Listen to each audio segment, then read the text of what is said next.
Today, we're going to dive deep into one of the most ambitious energy transformations happening anywhere in the world right now. We're talking about Thailand's massive plan to completely re-engineer its power grid, moving away from fossil fuels and toward a truly sustainable, low-carbon future. And when you see an image like this, it's easy to just think, wow, that's a nice view. But this isn't just a scenic picture. It is a snapshot of a national mission, a vision that's being backed by some incredibly complex policies, billions and billions of dollars in planned investment, and one very clear, very challenging deadline. And this is the year, 2050. That is the date Thailand has officially pledged to achieve carbon neutrality. Now, for a rapidly industrializing economy, an economy that is still, really heavily reliant on fossil fuels, this is a monumental goal, and it's going to require a monumental effort to even get close. So, to really get our heads around this, here's how we're going to break it down. First, we'll look at the ambitious climate goals themselves. Then, we have to confront the current fossil fuel reality on the ground. From there, we'll dig into the official blueprint for change, and we'll crunch the numbers behind the investment. Then, we'll explore what a just transition really means for the people involved. And finally, we'll look at the incredibly delicate balancing act that lies ahead. Okay, so first up, let's talk about the big picture commitments.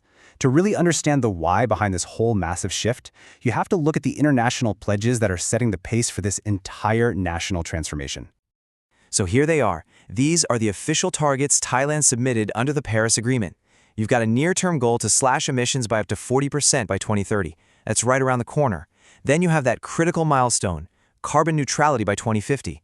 And finally, the long-term goal of net zero greenhouse gas emissions by 2065. This timeline, right here, sets the direction for the entire country for decades to come. All right, so that's the destination. But what's the starting point? To really grasp the scale of the challenge here, we have to take a hard look at where Thailand's energy actually comes from today. And, well, the picture is pretty stark. As of 2023, natural gas alone makes up over half of all electricity generated. And when you add coal and oil into that mix, you are looking at a staggering 77%. Let that sink in. More than 3/4 of the country's power comes directly from fossil fuels.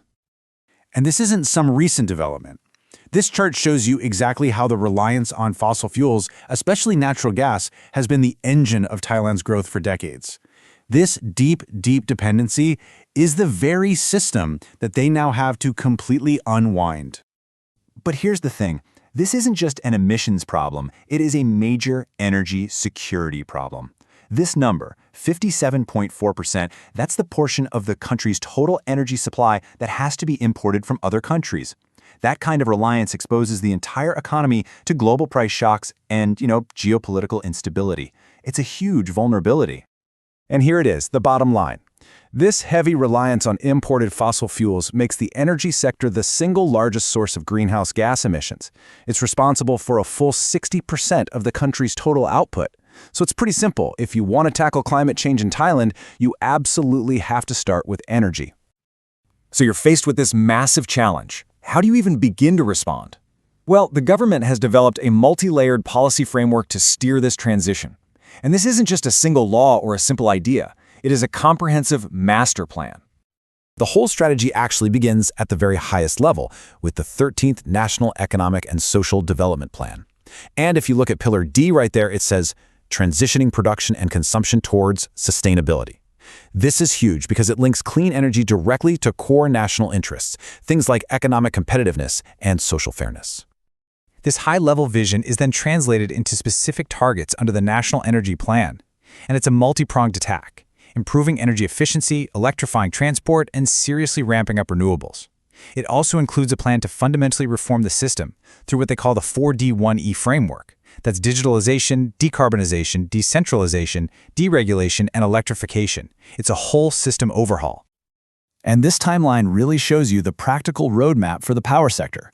Look closely. You can see the planned phase down of coal power plants starting around 2035. And that's happening just as the share of renewable electricity is projected to ramp up to a massive 74% by 2050. It also maps out the introduction of future tech like carbon capture, all leading toward that 2065 net zero goal.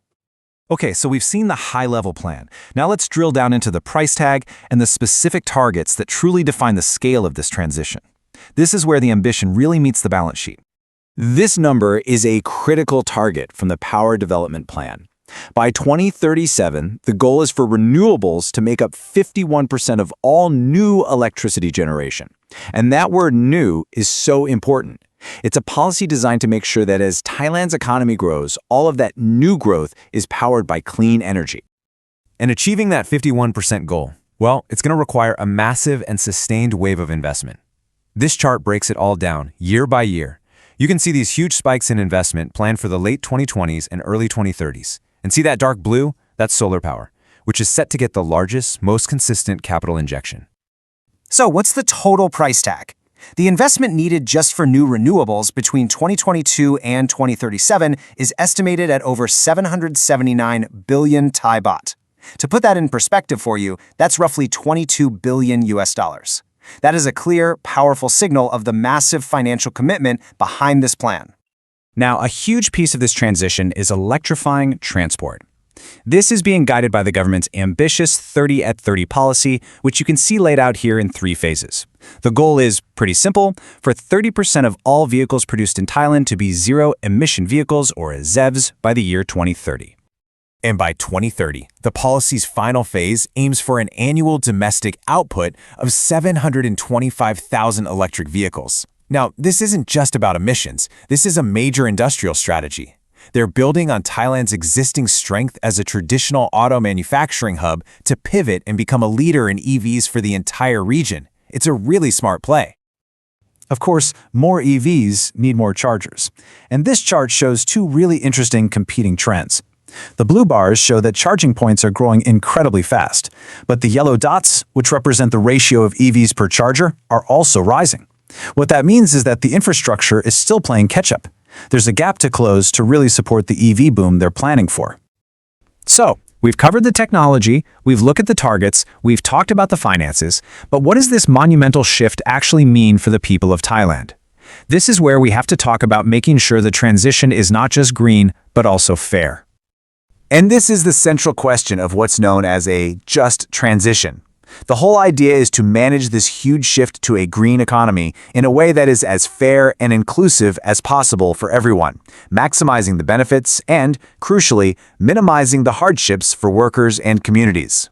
The International Labor Organization puts it this way, but essentially it's about asking the tough questions, How do you shut down a coal plant without completely devastating the local community that depends on it? How do you create high-quality green jobs to replace the old ones? It's about putting people and social equity right at the center of the plan. And this is the reality of that shift. The ILO estimates that around 60,000 jobs in the fossil fuel industry could be at risk. But on the other side of the coin, the transition is projected to create over 172,000 new green jobs. The immense challenge, of course, is bridging that gap, reskilling and supporting the workers and communities who are caught in the middle. Ensuring equity also means we have to talk about the gender gap. And this chart reveals a really nuanced picture in Thailand. On the one hand, women are pretty well represented in management and C-suite roles compared to other countries in the region. But look what happens at the board level. There's a clear drop-off, and that's where the ultimate strategic decisions get made. A truly just transition would aim to close that final gap. Beyond jobs, a really key aspect of a just transition is how the costs and benefits get shared across society. And this is especially true when it comes to the basic necessity of energy and the issue of what's called energy poverty. This data from the IMF, it just lays it bare. For the poorest households in the country, the essential costs of food and energy eat up nearly 60% of their total spending. Now compare that to the richest households, where it's less than 30%. This massive difference makes poorer families far, far more vulnerable to any hikes in energy prices. So what that means is when energy prices rise, it doesn't hit everyone equally. It hits the poorest households the absolute hardest. Their effective inflation rate for energy is significantly higher than it is for wealthier groups. This makes access to affordable, stable, and ultimately clean energy a crucial issue of economic justice. But, and this is so important, this challenge can also be an opportunity. This transition enables completely new solutions, like decentralized systems. Things like rooftop solar and community microgrids can bring a reliable, affordable power directly to the rural and underserved communities that need it the most, totally bypassing the problems of the old, centralized system. So, as we pull back, you can see that the path forward is this incredibly complex balancing act. It's a negotiation between the old energy system and the new one, and between these ambitious national goals and the real needs of individual citizens. This represents the energy system of the past and the present, one that was dominated by carbon-emitting fossil fuels like coal, oil, and natural gas. It powered decades of growth, for sure, but it came at a significant environmental cost. And this is the vision for the future. Clean, expansive, and sustainable. It's about harnessing the country's natural resources to power the next phase of its development. Ultimately, the challenge for Thailand's policymakers is like juggling. They have to manage the trade-offs between these four critical pillars, often all at the same time. You've got energy security, reducing that dependency on volatile imports; social equity, making sure the transition is fair for everyone; economic competitiveness, building new green industries and jobs; and environmental sustainability, actually meeting those climate goals. These goals can sometimes be in conflict, and finding that perfect balance is the key to everything. The blueprint is ambitious, no doubt about it. The numbers are staggering. But in the end, the success of Thailand's energy revolution won't just be measured in megawatts or tons of emissions reduced. It's going to be measured by whether it can actually build a future that is not only cleaner, but also more equitable and prosperous for all of its people. That's the real test.